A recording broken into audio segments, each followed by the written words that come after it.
ડાંગ જિલ્લાના સાપુતારા ખાતે નોટિફાઈડ વિભાગ અને વહીવટીતંત્ર દ્વારા વિન્ટર ફેસ્ટિવલનું આયોજન કરાયું હતું, જેમાં વર્ષના અંતિમ દિવસ 2025ને બાય બાય કરી નવા વર્ષના આગમન માટે ખાસ ઓર્કેસ્ટ્રા સાથે ડીજે શો યોજાયો હતો। કાર્યક્રમમાં વલસાડ ડાંગના સાંસદ ધવલ પટેલે ઉપસ્થિત રહી નવા વર્ષની શુભકામના પાઠવી હતી, તો ગુજરાત અને મહારાષ્ટ્રમાંથી મોટી સંખ્યામાં પ્રવાસીઓએ રાત્રે 12 વાગે ભવ્ય આતશબાજીની મજા માણી નવ વર્ષને આવકાર્યું હતું।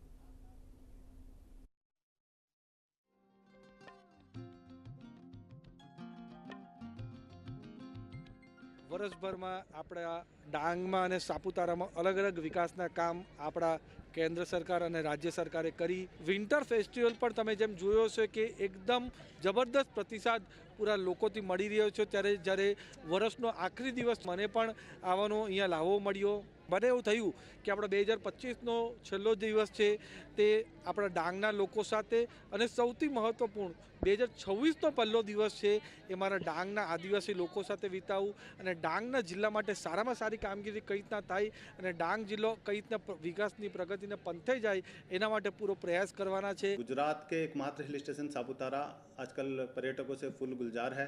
सर्दियों की सुहानी ठंड और स्थानीय प्रशासन द्वारा आयोजित विंटर फेस्टिवल का पर्यटक भरपूर आनंद ले रहे हैं। फेस्टिवल के अंतर्गत 25 दिसंबर को आयोजित ड्रोन शो और पवनदीप राजन सहित जो प्रोग्राम हुआ है अन्य कलाकारों का, बहुत दर्शकों ने उसको एंजॉय किया है। 31 दिसंबर को जो भव्य आतिशबाजी हुई है उसके साथ जो बैंड का प्रोग्राम था उसका लोगों ने बहुत आनंद किया है।